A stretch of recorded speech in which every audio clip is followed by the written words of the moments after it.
Ah.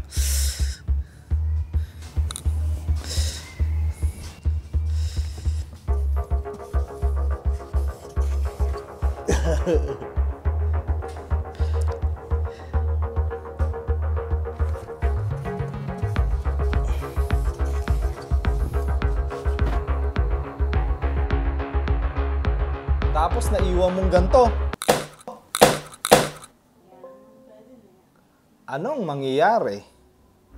Buhay pa rin yan.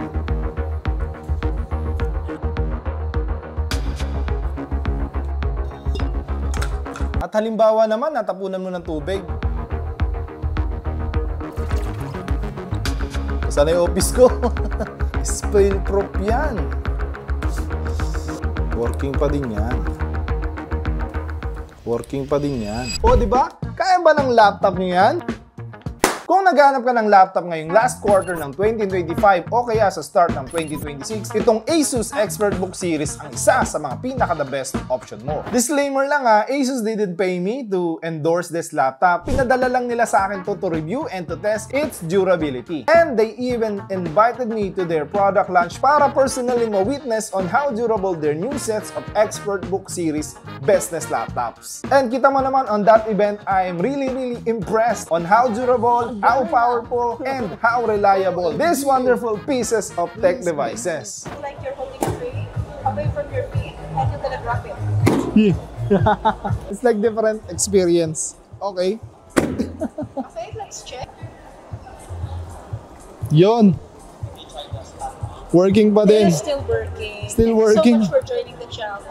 Alright, on the next part and on the most part of this video, we will dig deeper into this P1 model which is the P1503CBA. Titignan natin kung gaano ba talaga siya ka-durable and what we can expect on this. But of course, I'll be giving you some insights and some considerations that you might want to consider in buying your first or your next best laptop.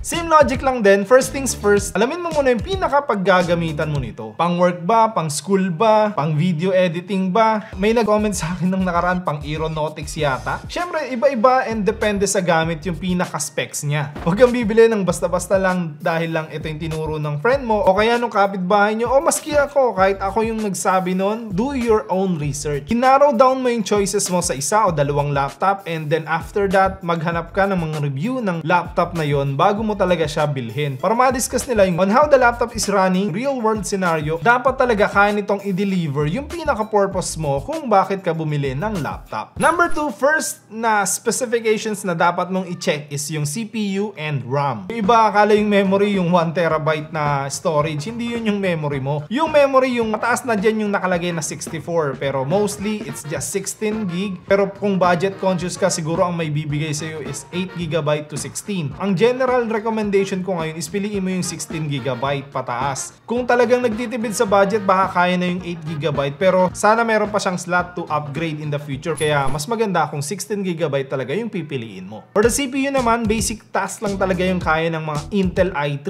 tsaka yung Ryzen 3. So kung tingin mo mas mataas pa yung kailangan mo sa mga basic tasks like Google Sheets, Documents, PowerPoint, etc., go with i5 o kaya yung Ryzen 5. Pero kung gusto mo mag-run ng mga games dito sa laptop na bibilihin mo, mas maganda kung meron silang dedicated na GPU. Number 3, as much as possible, kailangan SSD na rin yung storage. Yung iba dyan naka M.2, yung iba naman is yung the usual SATA SSD. But nevertheless, sana yung naka-install dito is SSD na. Itanong nyo kung SSD na po ba yung drive C nito. Mas mabilis mag-boot, magbukas ng mga apps, at saka mas responsive yung system kapag naka-SSD ka. Number 4, check mo rin kung hanggang saan aabot yung battery life ng laptop model na bibilhin mo. Kaya ka magla-laptop kasi gusto mo siyang dalhin kung saan-saan. And so wala rin yung sense kung lagi ka rin naghahanap ng saksakan. Sana kaya niyang tumagal based sa mga task na gagawin mo sa laptop na to. Number 5, optional na to pero lagi ko tinatanong sa sarili ko kung ako man yung bibili ng laptop is meron ba tong upgrade path. Bihirang-bihira na to sa mga laptop. Karamihan is fixed na yung RAM nila, naka-soldered na sa motherboard pati yung kanilang storage. Kaya kung gusto mo talaga magtagal yung laptop na to para sa'yo is piliin mo na yung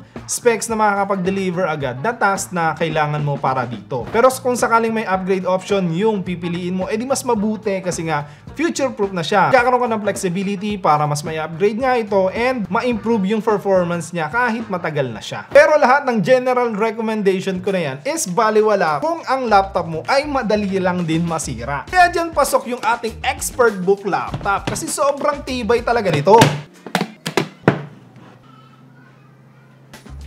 Wow, ang tibay nga. Ayos ah.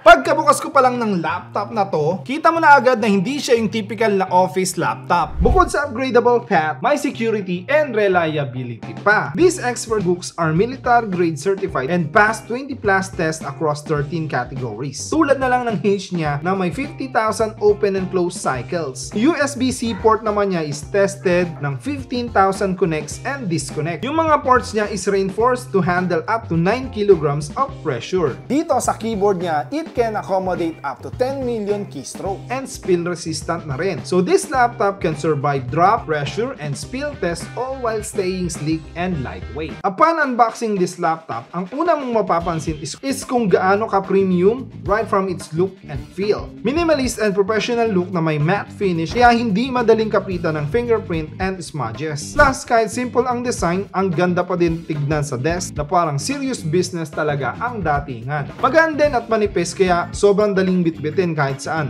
Perfect to kung palipat-lipat ka ng work or location o madalas ka sa meetings. With its 1.6 kg weight, hindi hassle dalhin pero ramdam mo pa rin ang tibay. Even the small details are on point. Smooth ang hinge, comfortable din yung kanyang keyboard kahit long typing sessions, and malaki and precise ang touchpad niya kaya seamless ang navigation. Bonus din yung fingerprint sensor na siguradong magugustuhan mo. Ito nga yung built-in fingerprint scanner. Additional feature to para hindi mo na kailangan mag-type ng password kada open mo ng laptop. So parang cellphone na isang tap mo lang is unlock agad. Bukod sa convenience, dagdag security rin to lalo na kung sensitive ang files na hawak mo sa iyong laptop. Ibig sabihin kahit mawala o mahawakan man ng iba ang laptop mo, safe pa rin ang data mo kasi nga ikaw lang yung makaka-access. Overall, I would say na professional, elegant, and reliable talaga ang datingan ng laptop na to. Itong hawak ko yon is equipped with the 13th Gen Intel Core i5. Ito yung 15 inches, pero meron din naman silang 14 inches na variant. With 16GB of RAM, 512GB of SSD storage, kaya ang bilis mag-response at mag-open ng mga apps. Pero kahit isa-isahin ko pa yung specs na yan and ma-overwhelm lang kayo sa mga jargons and terms and numbers and all, aminin natin, kahit naman sabihin pa natin yung mga specs na yan, ang gusto lang talaga natin malaman is ano ba talaga yung capability niya in real life scenario. To make it short and simple, I actually tested it out and here are what I can say as to why this laptop is the best at its price range. Number 1, wala talagang hiccups kahit sabay-sabay pa yung Word, Excel, PowerPoint, and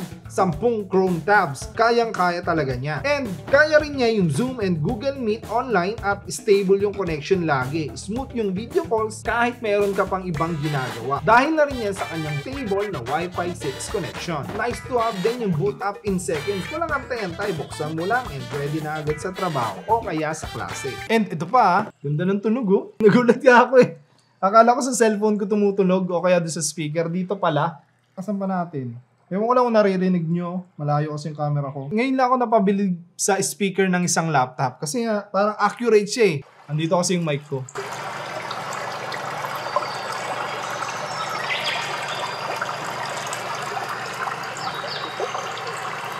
Isipin mo parang nakikinig ka sa 4D na headset. And since next gen laptop na talaga to, hindi na tayo mag-uusap pa talaga sa specs nito dahil 2025 na eh. This one also are AI powered laptops with features na makapagpapagaan talaga ng mga workflow mo. Una-una na dyan yung AI meeting minutes. Kung saan yan ang itatranscribe yung usapan nyo and hindi lang yan. Gagawa ka pa niya ng summary ng inyong meeting. Gumagana rin dito yung AI translated subtitles. So real-time subtitles at translation habang nagmi-meeting ka. And pwede mo pang ma-adjust yung size and position. Ang galing din ng kanilang AI business card. So meron kang custom name or parang calling card na merong position and logo mo habang nasa video call ka para instant professional look agad. Syempre, built-in na rin dito yung AI camera and noise cancelling. Auto-enhance na rin yung lighting at focus. Tapos, hindi na rin maririnig yung ingay gaya ng keyboard clicks o background ng mga marites mong kapitbahay. Ang laki din talaga ng tulong ng AI sa business world and sa workflow mo. Hindi lang siya nakakatulong sa pagpapakinis ng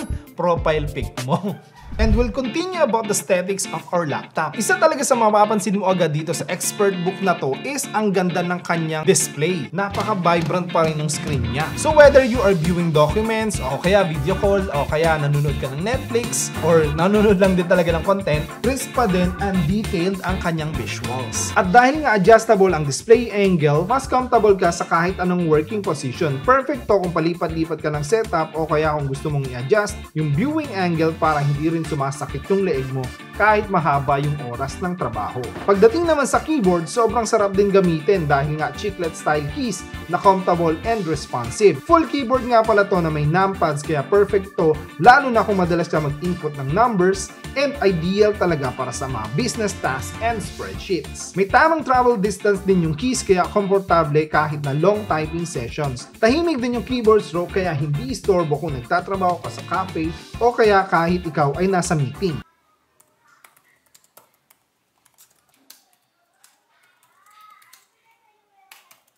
Siyempre, hindi rin papahuli yung ating trackpad. Tamang size at responsive, kaya smooth ang navigations and gestures. Kahit hindi ka gumamit ng mouse, hindi ka mabibitin sa productivity. So overall, itong combo ng malinaw na display, comfortable na keyboard, tsaka yung kanyang trackpad, ang ilan sa mga dahilan kung bakit mo talaga magiging love na love itong ExpertBook. Honestly, maganda talaga siya gamitin araw-araw, whether sa work, school, o kaya naman kahit casual browsing lang talaga.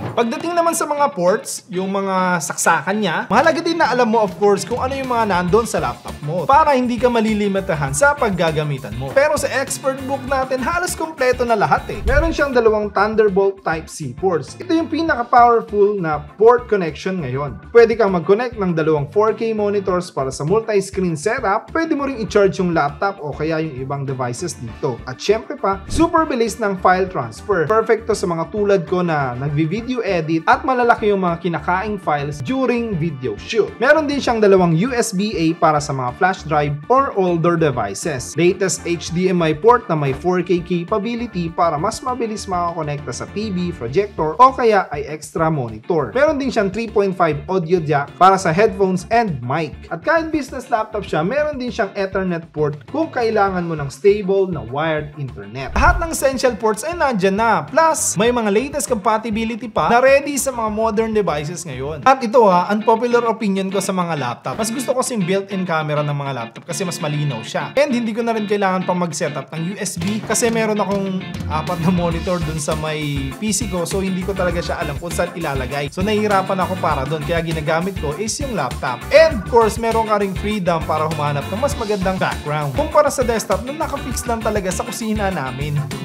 At isa pa nga sa mga impressive features ng ating ExpertBook is kung gaano siya ka-silent and ka-efficient. Kahit heavy yung multitasking natin and naka-open yung madaming apps, sobrang tahimik lang talaga ng fan niya. Halos wala kang maririnig and hindi rin umiinit yung kanyang surface. Thank you sa kanyang smart thermal design. Ibig sabihin, stable at consistent ang kanyang performance kahit long hours ka na nagtatrabaho. Overall, cool talaga yung performance niya. Matagal din yung battery life and malinaw talaga yung tunog. And lahat ng yan ay dagdag points sa kanyang pagiging reliable and pagiging matibay ng ating ExpertBook P-Series. Sure na sure akong hindi mapapahiya sa pag-recommend ng ExpertBook na to.